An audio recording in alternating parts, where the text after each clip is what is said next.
예수님께서는 성부 하나님이신 아버지께 보내심을 받았다, 이런 표현을 특별히 요한복음에서 자주 하십니다. 예를 들어 보면 요한복음 4장 34절을 통해서 예수께서 이르시되 나의 양식은 나를 보내신 이의 뜻을 행하며 그의 일을 온전히 이루는 이것이니라, 이렇게 말씀을 하십니다. 분명한 하나님의 뜻, 하나님의 목적과 함께 예수님은 세상에 보내심을 받으셨고 그 일을 온전히 이루시는 것이 주님의 양식이다, 이렇게 예수님이 표현을 하십니다. 요한복음 5장 24절에서도 내가 진실로 진실로 너희에게 이르노니 내 말을 듣고 또 나 보내신 이를 믿는 자는 영생을 얻었고 심판에 이르지 아니하나니 사망에서 생명으로 옮겼느니라, 이렇게 말씀을 하십니다. 예수님을 보내신 하나님, 이렇게 다시 한번 설명을 해 주죠. 예수님은 이렇게 요한복음에서 하나님 아버지를 가리켜서 자신을 보내신 분이시다, 파송하신 분이라, 이런 분명한 인식과 표현을 계속 하시고 계십니다. 그 보내신 분의 귀하신 뜻을 계속 추구하시는 모습을 보여주시기도 하십니다. 그런데 그 주 예수님께서는 제자들과 오늘 우리들을 파송하신, 보내신 분이시기도 하십니다. 요한복음 17장 18절 말씀을 보면 아버지께서 나를 세상에 보내신 것 같이 나도 그들을 세상에 보내었고, 이렇게 기도를 하시죠. 하나님, 성부 하나님 아버지께서 예수님을 이 땅에 보내셨고 예수님도 제자들과 오늘 우리들을 세상에 보내었다, 이런 말씀입니다. 예수님께서는 십자가에서 우리를 대신해서 대속의 죽음을 죽으시고 사흘 만에 부활하신 후에 마태복음 28장 19절 20절을 통해서 그러므로 너희는 가서 모든 민족으로 제자를 삼아 아버지와 아들과 성령의 이름으로 세례를 베풀고 내가 너희에게 분부한 모든 것을 가르쳐 지키게 하라. 볼지어다 내가 세상 끝날까지 너희와 항상 함께 있으리라 하시니라, 이렇게 말씀을 하십니다. 너희는 가라. 주 예수님께서 제자들과 오늘 우리들을 파송하시는 말씀입니다. 또한 사도행전 9장 3절 말씀을 보면 사울이 길을 가다가 다메섹에 가까이 이르더니 호련히 하늘로부터 빛이 그를 둘러 비추는지라, 이렇게 시작되는 말씀을 봅니다. 여러분 잘 아는 사울, 그 바울이죠. 나중에 사울이 부활하신 예수님을 만나는 내용이 쭉 나옵니다. 그런데 그때 다메섹에 있던 아나니아라고 하는 제자에게 예수님께서는 사도행전 9장 11절에서 이렇게 말씀하세요. 주께서 이르시되 일어나 직가라 하는 거리로 가서 유다의 집에서 다소 사람 사울이라는 사람을 찾으라. 그가 기도하는 중이니라. 이렇게 하시면서 사울에게 제자 아나니아를 보내시는 겁니다. 직가라고 하는 거리로 가서 사울을 만나라, 이렇게 말씀하시죠. 아나니아가 그 사울이라는 사람, 예수 믿는 사람들을 엄청 박해했습니다, 이런 표현을 해요. 그러니까 예수님께서는 사도행전 9장 15절에서 주께서 이르시되 가라. 이 사람은 내 이름을 이방인과 임금들과 이스라엘 자손들에게 전하기 위하여 택한 나의 그릇이라, 이렇게 말씀을 해주십니다. 아나니아에게 계속 가라고 하시면서 아나니아를 보내시면서 이 사울은 주님이 이방인을 위해서 택한 주님의 그릇이다, 주님이 파송하실 자다, 이렇게 말씀하시는 거죠. 훗날 이 바울은 갈라디아서 1장 1절에서 이런 표현합니다. 사람들에게서 난 것도 아니요 사람으로 말미암은 것도 아니요 오직 예수 그리스도와 그를 죽은 자 가운데서 살리신 하나님 아버지로 말미암아 사도된 바울은, 그럽니다. 여러분 여기 사도됐다 그런데 사도라는 단어 헬라어의 사도라는 단어는 아포스톨로스라는 단어인데 이 단어는 보내심을 받았다, 파송됐다, 이런 뜻입니다. 이 세상에 살아가는 동안에 이렇게 예수님도 성부 하나님께 보내심을 받은 것을 놓치지 않았고, 예수님께서는 제자들과 우리들, 바울 같은 이들을 세상에 보내시면서 주의 복음을 위해서 살도록 하셨고, 오늘 우리들을 역시 이 땅에 보내심을 받은, 파송받은 자들입니다. 이제 오늘 본문 말씀을 같이 살피면서 우리가 주님께 파송받은, 보내심을 받은 자들로서 우리를 다시 한번 돌아보는 이런 귀한 복된 시간이 될 수 있기를 바랍니다. 첫 번째로 우리는 오늘 본문에서 파송자에 대한 올바른 인식이 필요하다. 파송하신 분에 대한 올바른 인식이 필요하다, 이것을 봅니다. 본문 22절을 같이 한번 읽어보겠습니다. 봅니다. 시작. 또 말하되 누구냐 우리를 보낸 이들에게 대답하게 하라. 너는 네게 대하여 무엇이라 하느냐. 여러분, 여기 세례 요한에게 이런 질문을 하는 이 사람들은 자기들을 보낸 이들이 있다, 자기들을 보낸 사람들이 있다, 이렇게 표현하죠. 우리를 보낸 이들, 이런 표현을 합니다. 우리가 앞부분에서 이미 보았습니다마는 19절에서요, 유대인들이 예루살렘에서 제사장들과 레위인들을 요한에게 보내어 네가 누구냐 물을 때 요한의 증언이 이러하니라, 이렇게 말씀했죠. 그러니까 이 사람들을 보낸 사람들은 유대인들이었습니다. 유대인들이 보냈어요. 그런데 오늘 본문 24절을 보면 그들을 바리새인들이 보낸 자라, 그들은 바리새인들이 보낸 자라, 이렇게 다시 설명해 줍니다. 그러니까 유대인들 가운데 바리새인들이 보냈다, 이것을 확인할 수 있죠. 모든 유대인들이 보낸 게 아니라 그 유대인들 가운데 특별히 바리새인들이 이 제사장들과 레위인들을 보낸 겁니다. 세례 요한에게. 근데 여러분, 이 바리새인들은 유대인들 가운데 특별히 구별된 자라는 이런 사람들입니다. 자기네들은 구별된 삶을 사는 자들이다. 이 바리새파라는 이 단어 자체가 구별되다, 이런 뜻이에요. 자기네들은 그냥 대충 사는 사람이 아니라 구별된 삶을 사람들이다, 이런 의미를 가지고 있어요. 그러니까 바리새인들이 보냈다, 이렇게 말씀을 하고 있습니다. 그래서 성경학자들은 이들은 또 모든 바리새인들 가운데 특별히 산헤드린 공의회 회원들이다, 이렇게 해석을 합니다. 한마디로 이 제사장들과 레위인들을 보낸 사람들은 당시에 막강한 교권을 가진 사람들이었습니다. 그래서 이 보냄을 받은 사람들이 자기들은 유대인들, 특별히 바리새인들, 더 나아가서 그들 가운데 산헤드린 공의회 회원들이 보낸 자들이다, 이래서 상당한 자부심을 가지고 있었습니다. 우리는 산헤드린 공의회 회원들이 보낸 자들이라고 이렇게 자부심을 가진 거죠. 그러니까 세례 요한에게 아주 당당하게 우리를 보낸 분들에게 대답하게 해라, 이렇게 말을 하는 거예요. 그런데 우리가 이 부분을 다시 주목해야 될 게 뭐냐면, 이 보냄을 받은 사람들이 누구냐? 제사장들과 레위인들이었다는 말씀입니다. 이 무슨 말씀이에요?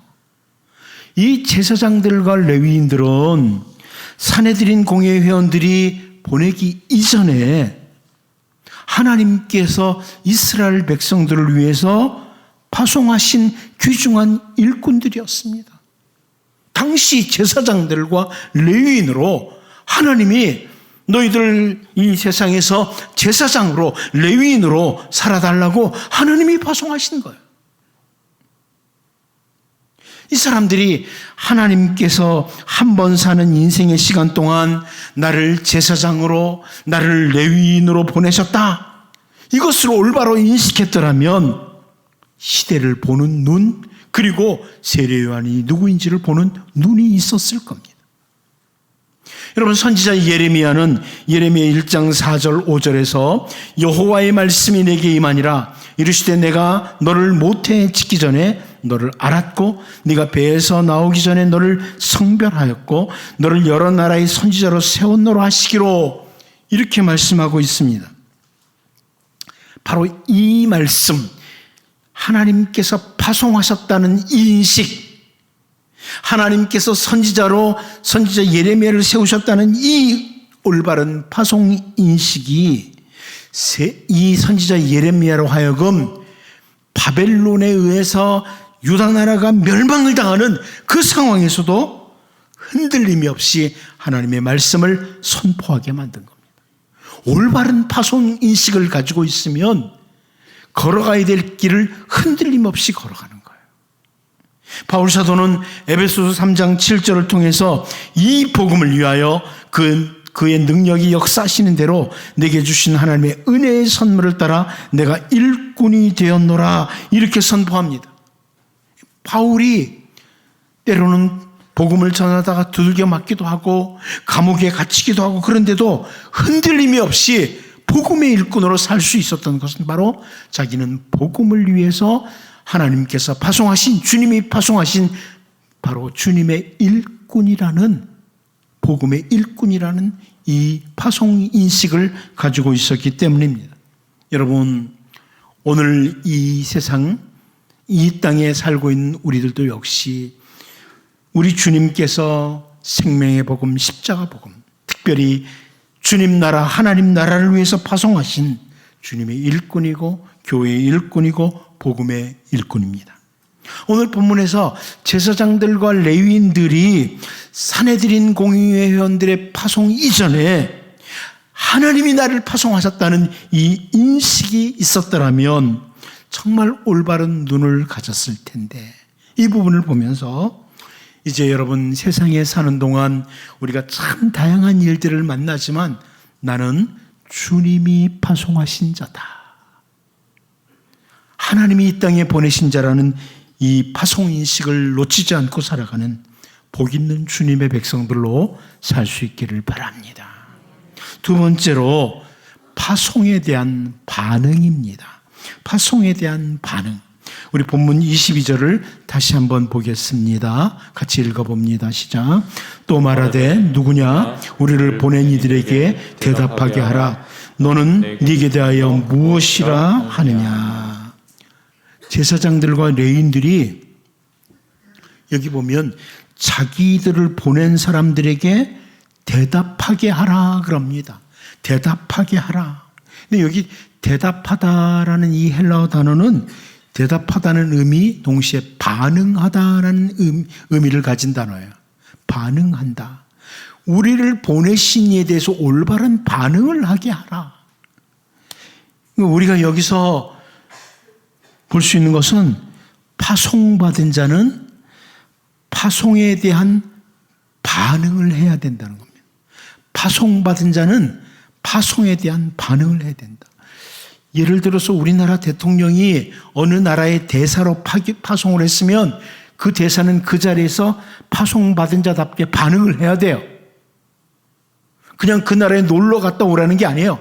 파송받은 자로서 반응을 해야 됩니다. 분명한 목적과 함께 그 자리에 파송을 했기 때문에 그 파송에 대한 반응이 반드시 있어야 되는 거예요. 우리 주 예수님께 파송을 받은 바울 사도는 데살로니가전서 2장 19절 20절에서 이런 표현합니다. 우리의 소망이나 기쁨이나 자랑의 면류관이 무엇이냐? 그가 강림하실 때 우리 주 예수 앞에 너희가 아니냐? 너희는 우리의 영광이요 기쁨이니라. 이런 표현을 합니다. 무슨 말이에요? 예수님께 파송을 받은 바울 사도가 우리 주님 다시 오실 때, 주님 강림하실 때 데살로니가 교회 성도들이 파송에 대한 반응이라는 거예요. 바로 주님이 너 내가 복음을 위해서 파송했는데 무엇했지? 그럴 때 이 사람들입니다. 데살로니가 교회 성도들 이 사람들입니다. 이게 파송에 대한 반응이라는 이 표현이에요. 주 예수 앞에 너희가 아니냐? 파송에 대한 반응이라는 거죠. 우리 주 예수님께서도 하나님 아버지께 파송을 받은 자로서 빌립보서 2장 8절에서 사람의 모양으로 나타나서 자기를 낮추시고 죽기까지 복종하셨으니 곧 십자가에 죽으심이라 이렇게 말씀합니다. 예수님께서는 내가 성부 하나님과 동등되다 이것을 취하지 않으셨다는 거예요. 그리고 죽기까지 복종하심으로 파송받은 자로서 십자가에서 죽으심으로 파송받은 자의 반응을 하셨다는 겁니다. 바울 사도는 고린도전서 12장 4절에서 7절을 통해서 이런 설명을 해줍니다. 은사는 여러 가지나 성령은 같고 직분은 여러 가지나 주는 같으며 또 사역은 여러 가지나 모든 것을 모든 사람 가운데서 이루시는 하나님은 같으니 각 사람에게 성령을 나타내심은 유익하게 하려 하심이라 이런 말씀을 합니다. 그리스도의 몸인 교회의 지체 성도들에게 성령님께서 다양한 은사를, 직분을, 사역을 주시면서 성령의 아름다운 열매를 맺게 하신다는 거예요. 여러분, 우리들에게 성령님께서는 은사도 주시고 직분도 주시고 사역을 주시면서 결국 아름다운 열매를 맺도록 기대하시는 겁니다.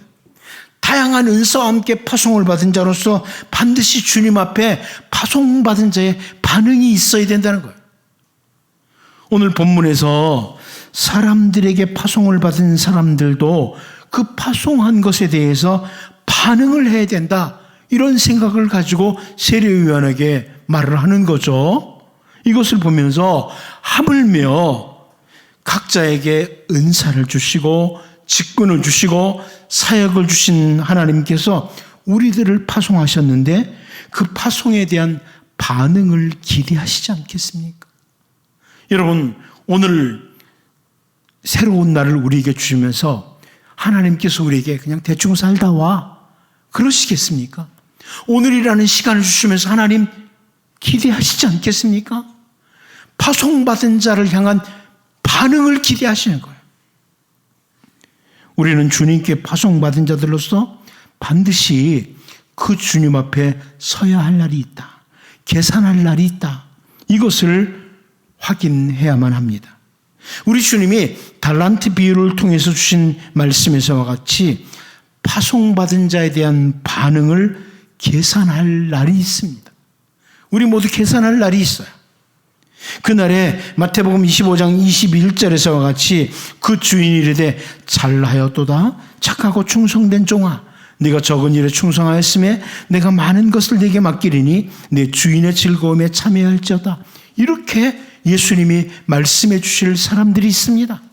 여러분들이 정말 파송받은 자로서 반응을 잘할 때 주님이 이렇게 말씀해 주실 사람들이 있죠. 그런가 하면 마태복음 25장 26절에서처럼 그 주인이 대답하여 이르되 악하고 게으른 종아 나는 심지 않은 데서 거두고 해치지 않은 데서 모으는 줄로 네가 알았느냐 이러면서 책망의 말씀을 하실 이런 사람들도 있습니다.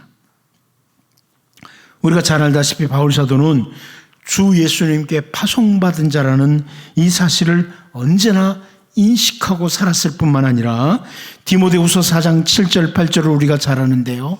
나는 선한 싸움을 싸우고 나의 달려갈 길을 마치고 믿음을 지켰으니 이제 후로는 나를 위하여 의의 면류관이 예비되었으므로 주 곧 의로우신 재판장이 그날에 내게 주실 것이며 내게만 아니라 주의 나타나심을 사모하는 모든 자에게도니라 이렇게 고백을 하고 있습니다. 오늘 우리에게 주어진 하루하루 파송받은 자로서의 하루하루라는 것을 우리가 기억하고 살아야 됩니다. 뿐만 아니라 그 모든 하루하루에 대해서 파송받은 자로서의 삶에 대한 계산할 날이 있다. 이거 반드시 기억하고 살아야 됩니다. 여러분 오늘 본문에서 사내들인 공의회 회원에서 파송받은 자들도 그들에게 대답할 것, 파송에 대한 반응해야 된다. 이렇게 하는 표현을 보면서 우리를 이 땅에 파송하신 우리 주님께 특별히 은사와 직분과 사역을 주시면서 파송하신 주 예수님께 정말 올바로 반응을 하며 살아가는 주님의 백성들, 주님의 일꾼들로 살 수 있기를 바랍니다. 마지막 한 가지 더 봅니다. 파송받은 자의 자기인식입니다. 파송받은 자의 자기인식으로 본문 22절을 다시 한번 읽어보겠습니다. 봅니다. 시작. 또 말하되 누구냐 우리를 보낸 이들에게 대답하게 하라. 너는 네게 대하여 무엇이라 하느냐. 여러분, 제사장들과 레위인들이 세례요한에게 네가 엘리야냐? 그러니까 아니라고 그랬어요. 그 선지자냐? 이 질문에도 아니라고 했습니다. 그러니까 이 제사장들과 레위인들이 너는 네게 대해서 뭐라고 하느냐? 이렇게 질문을 합니다. 세례요한 당신이 누구라고 이렇게 생각합니까? 이런 질문이죠. 그래서 세례요한의 대답이 오늘 본문 23절에 나타나요. 이르되 나는 선지자 이사야의 말과 같이 주의 길을 곧게 하라고 광야에서 외치는 자의 소리로라 하니라. 이렇게 대답을 합니다. 이것은 파송받은 자로서의 자기 자신의 사역과 본질을 설명하기 위해서 세례 요한이 이사야 선지자의 메시지를 인용하는 거예요. 내가 파송받은 자로서 내 사역이 뭔지, 내 본질이 뭔지 이걸 설명하기 위해서 선지자 이사야의 그 말씀을 인용하고 있는 거죠. 선지자 이사야가 이사야 40장 3절에서 외치는 자의 소리여 이르되 너희는 광야에서 여호와의 길을 예비하라. 사막에서 우리 하나님의 대로를 평탄하게 하라. 이렇게 선포했습니다. 근데 오늘 본문에서 세례 요한이 바로 자기 자신이 그 선지자 이사야가 예언했던 그 외치는 자의 소리라고 이렇게 표현하는 겁니다. 나는 선지자 이사야가 말한 그 외치는 자의 소리다 이렇게 말합니다. 주님의 길을 준비하는 자, 주님의 길을 곧게 하는 자, 이게 바로 파송받은 자로서 자기가 누구인지 세례 요한이 자기가 무엇을 해야 되는 사람인지를 올바로 인식하고 하는 대답입니다. 세례 요한이 내가 누군지, 내가 무엇을 해야 되는지, 나는 외치는 자의 소리다. 그래서 주님의 길을 곧게 하는 자다, 주님의 길을 준비하는 자다 이렇게 말하는 겁니다. 그러니까 파송받은 자로서 자기가 누구인지를 인식하고 사는 거예요. 에덴 동산에서 아담에게 하나님께서 창세기 1장 28절을 통해서요, 하나님이 그들에게 복을 주시며 하나님이 그들에게 이르시되 생육하고 번성하여 땅에 충만하라. 땅을 정복하라. 바다의 물고기와 하늘의 새와 땅에 움직이는 모든 생물을 다스리라 하시니라. 이렇게 말씀하셨습니다. 제가 지난번에도 설명드린 것처럼 하나님이 지으신 것들을 잘 다스리도록 하는 에이전트 킹, 대리 왕으로 파송을 받은 거예요. 그런데 사탄의 유혹을 받아서 자기가 누구인지를 놓치고 자기가 무엇을 해야 하는지를 놓치고 아담과 하와는 실패자가 되고 맙니다. 사울 왕도 마찬가지예요. 이스라엘의 왕으로 하나님께 파송을 받은 겁니다. 선택받은 백성들의 왕으로 파송을 받은 거예요. 그런데 이 사울이 자기가 누구인지 무엇을 해야 되는지를 놓치고 결국 이스라엘의 실패한 왕으로 끝납니다. 오늘 본문에서 세례 요한은 나는 선지자 이사야의 말과 같이 주의 길을 곧게 하라고 광야에서 외치는 소리라고 이렇게 대답을 하면서 나는 하나님께 파송받은 자로서 내가 누구인지, 나는 무엇을 해야 되는지 자기 인식, 올바른 인식을 하고 있는 모습을 보면서 우리들도 주님께 이 땅에 파송받은 자들로서 나는 도대체 누구인지, 하나님의 말씀을 따라 내가 누구인지, 나는 무엇을 하고 살아야 되는지를 잘 인식하고 주님 앞에 올바로 파송받은 자로 살아가는 은혜가 있기를 바랍니다. 기도합니다. 하나님 아버지, 제사장들과 레위인들이 하나님 사내들인 공의회 회원들에게 파송받기 이전에 하나님께서 파송하신 자들이라는 것을 올바로 인식했더라면 하는 오늘 본문을 보면서 우리도 주님께 파송받은 자라는 것 놓치지 않고 살게 도와주시고